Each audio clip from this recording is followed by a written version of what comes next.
si à la fin la personne n'achète pas, juste la relation que vous avez établie, elle démontre que vous êtes intéressé non seulement par son argent, mais aussi par ses difficultés.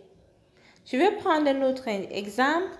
Vous arrivez dans un salon de coiffure, vous avez votre coiffure en tête et voici ce que le coiffeur vous dit. Normalement, je fais cette coiffure, mais en fait, il y a 3 catégories. Celle-ci, on fait comme ça, mais il y a un que je fais spécialement et c'est comme ça.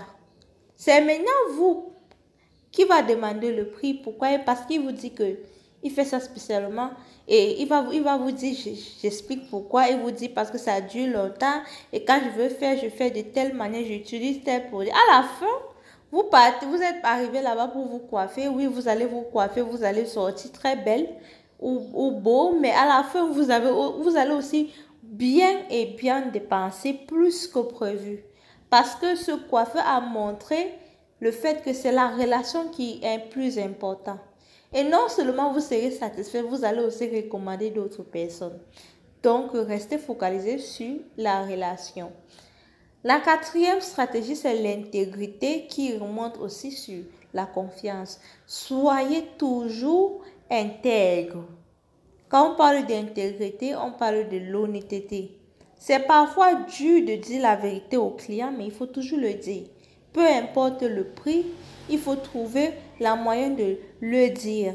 Mais il ne faut jamais cacher la vérité. Il faut vendre ce que vous avez et ne vendez pas des rêves.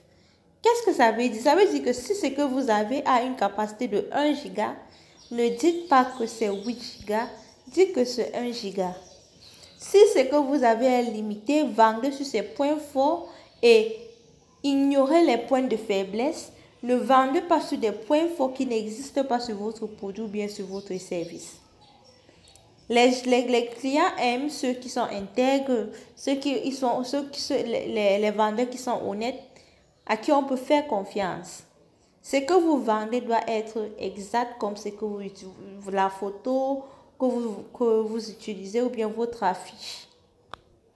La 5e stratégie est basée sur l'enthousiasme. Il faut toujours être enthousiaste, il faut toujours avoir beaucoup d'énergie. L'énergie positive contamine les autres. Si vous avez constaté, par exemple, moi, avant de venir faire une formation, je me repose.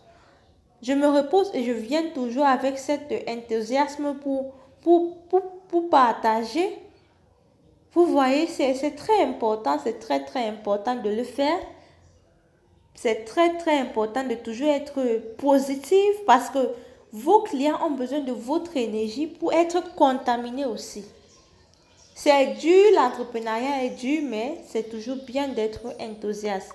Ça vous donne aussi la possibilité de mieux réfléchir aux besoins de vos clients. Restez tenace. Ici, on parle de la ténacité, on parle aussi de persévérer. Si aujourd'hui, votre but était d'avoir 20 clients et qu'à la fin de la journée, vous avez eu 5 clients, il faut toujours rester tenace, il faut persévérer, il faut toujours être enthousiaste, vous poser des bonnes questions pour améliorer. On ne peut jamais être expert de la vente. Pourquoi? Parce que chaque jour, on apprend de plus. On ne peut que améliorer, mais on ne peut pas dire qu'on est parfait. On ne peut que améliorer.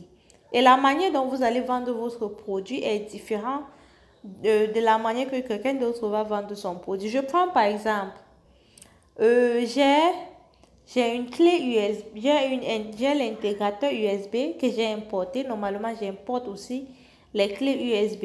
Sauf que cette fois, j'ai importé l'intégrateur sans la clé. L'intégrateur se vend, mais je vends encore plus mieux avec la clé. Est-ce que je suis alors restée pour vendre seulement l'intégrateur? J'ai constaté que quand les clients me contactent, ils me demandent une fois la capacité en pensant que c'est déjà aussi la clé intégrée.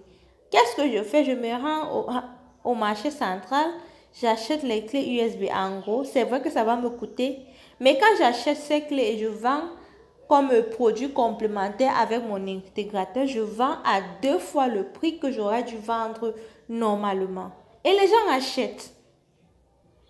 Donc, il faut être tenace pour continuer. Imaginez un produit que vous prospectez et que les gens demandent, mais dès que ça arrive et que vous dites que non, c'est seulement l'intégrateur, personne ne veut plus acheter. Si je n'étais pas tenace, c'est que j'aurais déjà perdu l'espoir. Maintenant, je trouve un produit complémentaire pour donner ce que le client veut. Je ne vends pas ce que je pense est mieux pour le client, mais plutôt pour répondre aux besoins du client. Et c'est ça qui nous amène sur le septième point qui veut dire customiser votre offre. Customisez votre offre en fonction de votre public cible, en fonction de votre client. Un client qui a un problème ne peut pas utiliser, peut-être qui a du mal à se courber, ne peut pas utiliser le même balai que celui qui est athlète. Ne cherchez pas à vendre le même produit à tout le monde. Essayez de customiser. Si par exemple, moi je vends des gaines et que je n'ai pas le corps, mon problème est seulement la forme. Je vais insister quand je veux vendre à ce genre de clients que ça montre, ça donne la forme instantanément. Si il y a quelqu'un d'autre que son problème c'est les frottements, à celui-là je vais vendre en montrant que mon produit